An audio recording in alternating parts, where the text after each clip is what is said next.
Hello po! Today's my rest day. After namin mag-breakfast, samahan nyo ako silipin ng aming maruming bakuran. So, every year kasi pumupunta yung aking mga ka-worker para kumuha ng persimmon dito. Gusto nila kasi yung dry persimmon. Kung merong bunga, yung puno ng persimmon.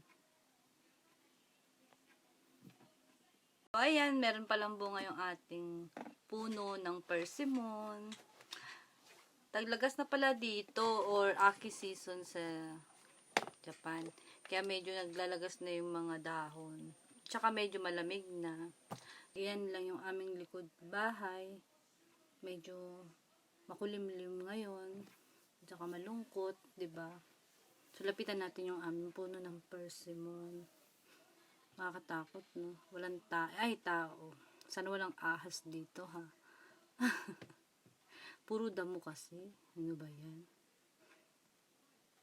Minsan kasi, inaalisan ng damo ng ujisang o tito ng asawa ko para malinis. Ayan, ganyan lang ang aming likod bahay. Wala kang makikita kundi palay at bundok.